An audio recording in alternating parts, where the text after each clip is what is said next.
今天去市场买了2条黄鲢鱼，我们先来给它处理干净，也可以叫卖鱼的老板帮忙处理。在鱼肚子剪一刀，然后把内脏清洗干净，洗好后沥干水。接着我们来准备一些姜、蒜、小洋葱，用料理机打碎，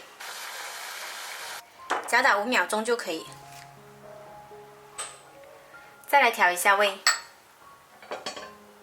泼上热油，加入生抽、蚝油、少许盐，一点点胡椒粉，少许白糖，最后再来一点点淀粉，拌匀。我们这个腌鱼酱料就做好啦。黄鲢鱼晾干水分，接上花刀，把我们调好的料汁淋上来，腌制20分钟。鱼的2面都要涂抹上，肚子可以来一点。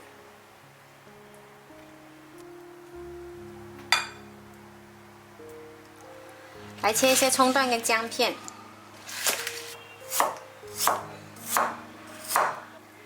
再切一些葱丝。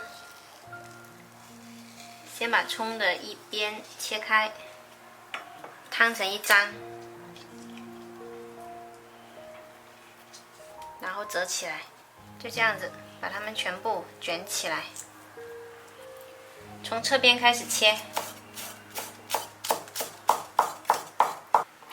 葱丝切好了之后呢，一定要泡水，它才能够卷起来。铺上葱段，还有姜片，把腌好的鱼放上来。腌鱼的料汁还淋上来。我还准备了有一些酒酿，这是加了红曲米酿出来的，加进去呢可以增香去腥，也不要太多。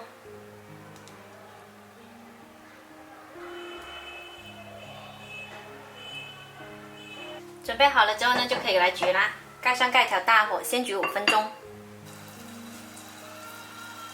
5分钟时间到了，淋上料酒，再焗3分钟。有些人担心说没有放水，里面会不会烧焦？我们来看一下哈，你看这个鱼它焗出来很多水，完全不用担心。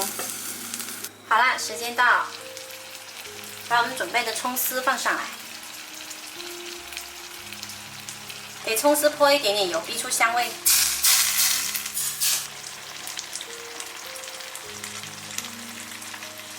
超级香的砂锅干蒸黄鲢鱼就做好啦！